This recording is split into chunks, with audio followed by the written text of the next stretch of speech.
ناظرین السلام علیکم ورحمۃ اللہ وبرکاتہ۔ میں ہوں آپ کا میزبان انصار عزیز ندوی اور آپ میرے ساتھ فکر و خبر کا خصوصی پروگرام صدائے ہرا دیکھ رہے ہیں۔ ناظرین الحمدللہ یہ صدائے ہرا کی 10ویں قسط ہے۔ جیسا کہ آپ جانتے ہیں پچھلی قسط میں آپ نے حضور اکرم صلی اللہ علیہ وسلم کے خاندان کی مزید تفصیلات اور دادا عبدالمطلب کے خواب کے بارے میں سنا تھا جو ادھورا میں نے چھوڑ دیا تھا۔ اب آئیے یہ دیکھتے ہیں کہ آگے کیا ہوتا ہے۔ جو احباب پچھلی قسط نہیں دیکھا ہے وہ ضرور دیکھیں، اس لیے کہ یہ پچھلی قسط کا سلسلہ وار سلسلہ ہے۔ سیرت ابن ہشام کے مطابق جب عبدالمطلب نے خواب دیکھا تو کدھالی لیا اور سیدھے خواب میں جو جگہ بتائی گئی تھی وہاں نکل گئے۔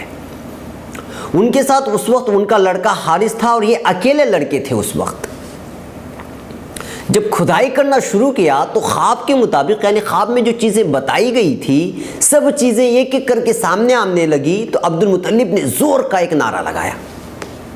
یہ دیکھ کر قریش خاندان کے لوگ جمع ہو گئے اور کہا، مطلب ہم جانتے ہیں کہ تمہارے خواب کی تعبیر پوری ہو رہی ہے، مگر اس اعزاز کے ہم بھی مستحق ہیں، لہٰذا اس کام میں ہمیں بھی شریک کرو۔ مطلب نے کہا کہ نہیں، خواب میں نے دیکھا ہے، کیونکہ اس کام کے لیے میں ہی چنا گیا ہوں تو میں کروں گا۔ قریش یہ سن کر کہا کہ مطلب اگر تم انصاف سے کام نہیں لوگے تو پھر ہم جھگڑا کرنا شروع کر دیں گے۔ پھر لفظی جھڑپ شروع ہوئی تو یہ طے پایا گیا کہ کوئی ثالثی کا کردار ادا کرے گا، اس مسئلے کو حل کرے گا۔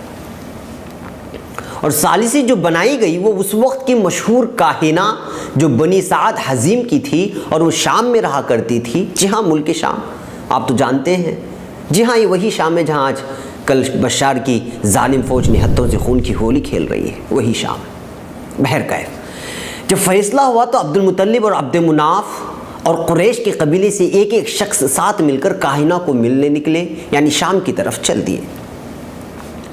ابن ہشام نے اس سفر کی بڑی لمبی داستان لکھی ہے۔ بہرکیف اسی واقعے کے حوالے سے ابن ہشام ابن اسحاق کے حوالے سے لکھتے ہیں کہ جب زمزم کو کھودنے کے سلسلے میں قریش نے جھگڑا کیا اور ان کو بھی ساتھ لینے کی ضد کی تو اس وقت عبدالمطلب کے ایک ہی لڑکے حارث تھے۔ اس وقت عبدالمطلب نے نظر مانی تھی کہ اگر ان کو 10 اولاد نری نہ ہوئی تو پھر وہ ایک لڑکے کو ذبح کر دیں گے۔ اللہ کا کرنا ایسا ہوا کہ زمزم کی کھدائی بھی ہوئی اور پھر اس میٹھے چشمے سے حجاز کے لوگ سیراب بھی ہوئے اور عبدالمطلب کے یہاں 10 لڑکے بھی پیدا ہوئے۔ جب 10 کی تعداد پوری ہوئی تو نظر تو پوری کرنا تھا، لہٰذا اب ذبح کریں تو کس کو کریں، یہ سوال سامنے تھا۔ تو قرعہ نکالا گیا۔ دراصل سیرت کی کتابوں کا مطالعہ کیا جائے تو اس زمانے میں قرعہ اندازی کے لیے تیروں کا سہارا لیا جاتا تھا اور انہی پر لکھا جاتا۔ پھر اس طرح حبل نامی ایک بت کے سامنے ان تیروں کو لا کر کے ملایا جاتا، آپس میں گل ملایا جاتا، پھر اس کو ہلایا جاتا اور پھر ایک تیر نکال کر اس پر جو لکھا ہوتا اسی پر عمل کیا کرتے تھے۔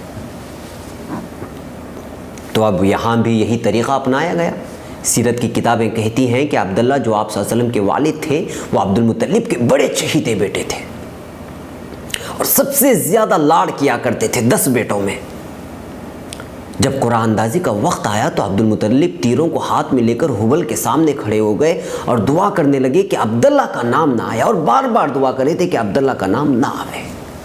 مگر زہر قسمت جب قرعہ کے لیے تیر نکالا گیا تو اس میں عبداللہ کا نام نکل آیا۔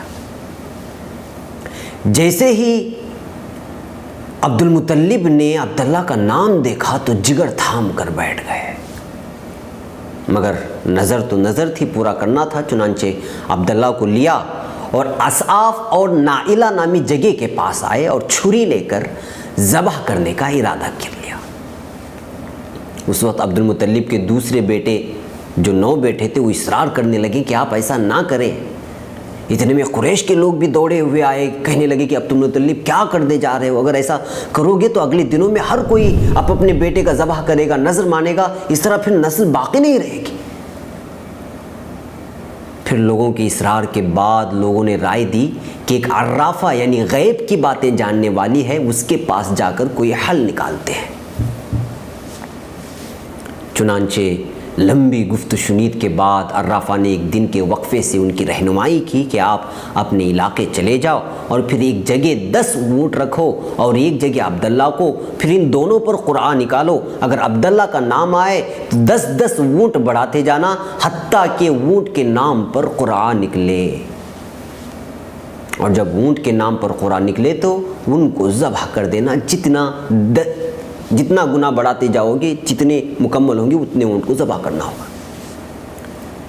پھر 10 اونٹ بڑھائے گئے، پھر ان کو ذبح کے لیے نکل گئے تو جو ہے ذبح کرنے کے لیے نکالا گیا، تیر نکالا گیا تو سب سے پہلے عبداللہ کا نام آیا، پھر 10 اونٹ بڑھائے گئے، پھر قرآن نکالا، پھر عبداللہ کا نام آیا، تیسری بار قرآن نکالا، پھر عبداللہ کا نام آیا، اسی طرح 10 اونٹ بڑھاتے بڑھاتے 100 اونٹ ہو گئے، یعنی 10ویں بار جا کر قرآن اونٹوں کے نام آیا، اور اس طرح عبداللہ کے بدلے 100 اونٹوں کو ذبح کر کے نذر پوری کی گئی، جس پر سبھی لوگوں نے چین کا سانس لیا اور پورا مکہ اس واقعے کو دیکھ رہا تھا۔ ناظرین بھلا سوچئے، جن کے گھر رحمت للعالمین کی پیدائش ہونے والی ہو وہ کیسے ذبح کیے جا سکتے تھے؟ بلکہ مجھے محسوس ہوتا ہے کہ یہ واقعہ بھی اللہ نے زندہ رکھا تھا کہ پوری دنیا کو یہ بتا سکے کہ عبداللہ جو آپ صلی اللہ علیہ وسلم کے والد بننے والے تھے، ان کی جان 100 اونٹ کے فدیے میں بچا لی گئی۔ بہرکیف ناظرین، جب عبد المطلب عبداللہ کا فدیہ ادا کر کے واپس گئے تو عبد المطلب عبداللہ کو لے کر وہب کے پاس لے آئے۔ وہب ان دنوں بنی زہرا میں عزت و نسب کے اعتبار سے سردار تھے، رتبے میں اعلیٰ مقام رکھتے اور عزت کی نگاہ سے دیکھے جاتے تھے۔ اس وقت عبد المطلب نے عبداللہ کا نکاح وہب کی بیٹی آمنہ سے کر دی۔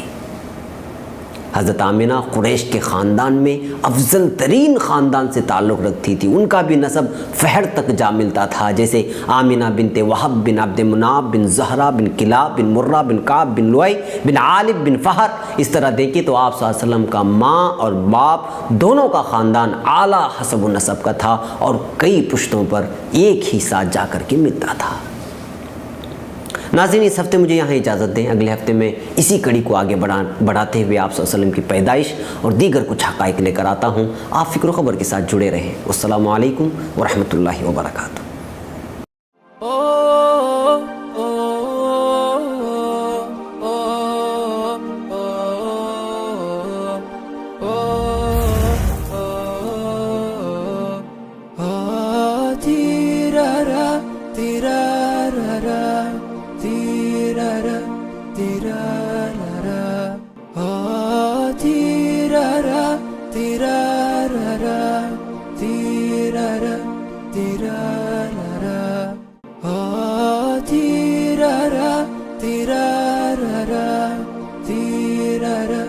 تیرا